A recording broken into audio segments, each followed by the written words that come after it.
Kwa Kenya mpata nyini wanoma bana, nilikuwa nadhani ampigangi yawe wa bana. Kuna huyu msee story yake nilikuwa naisoma juzi. Jamaa is from this running nilots.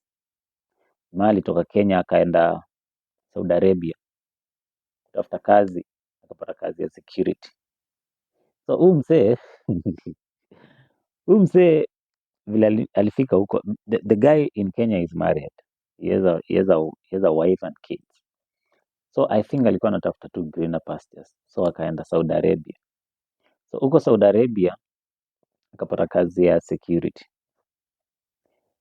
Akifanya kazi ya security ndo akapatana na huyu Filipino. The lady is from Philippines.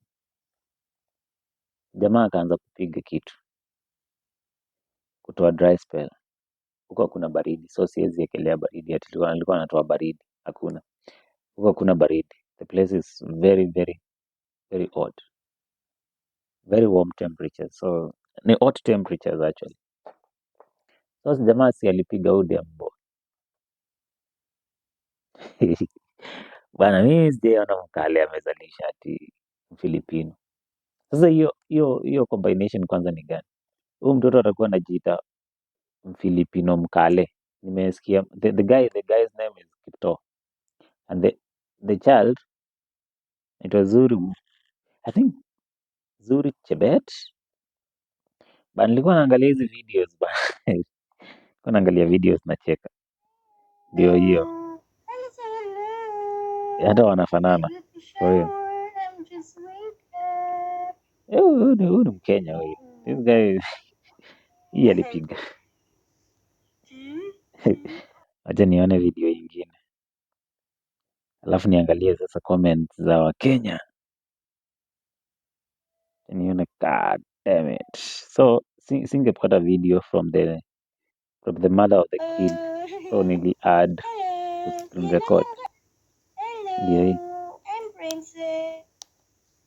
Sister, I salute you. You never aborted. She's my tribesmate. Princess Mother Zuri. Beautiful angel. Can't wait to see her Jen locked in. Princess Mother Karua. She looks like his daddy Aki, man. Hello Kipto Junior. Babake, I think babake anaitwa Kipto. Wakaleka comment section. I think wakale wanazalishanga other tribes. I've never seen that. Kipchumba fits perfectly. Zuri Kipto. He's adorable. Our chip. I think wanaweza kuwa mkale wa kwanza kukimbia. Filipino wa kwanza kukimbia kwa Olympics. Huyo anaweza kuwa wa kwanza. Filipino wakimbiangi, but I see an athlete here. This combination is wagwan. Filipino mkale light skin, wow.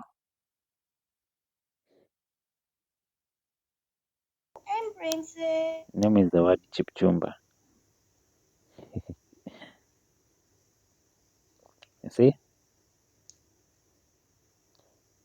Hiyo ndio ilikuwa ina trend juzi. I think niliona TikTokers mmetry kuchangia ude.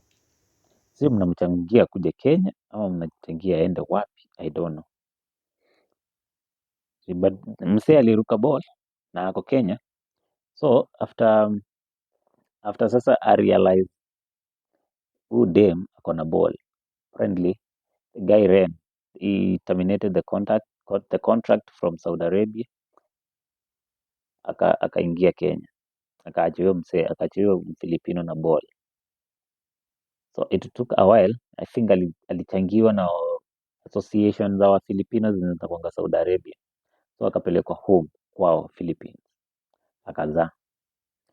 So I think this was after alikuwa na expose this guy after amezaa sasa. I think after 14 days, the kid was 14 days after delivery. Mzee ako Kenya, sijui kumeenda aje, sijui kama ameachwa na bibi yake, sijui kama ameachana na bibi yake, I don't know. Kipto, Kiptoo sahii Kiptoo ametulipishia sasa Russia. Sasa hii najua Wafilipino wanaambiwa avoid Kenyans in Saudi Arabia, vile tunaambia Wakenya wa avoid Russians. Ukisikia mtu ako na accent ya Russia, dem toka tr.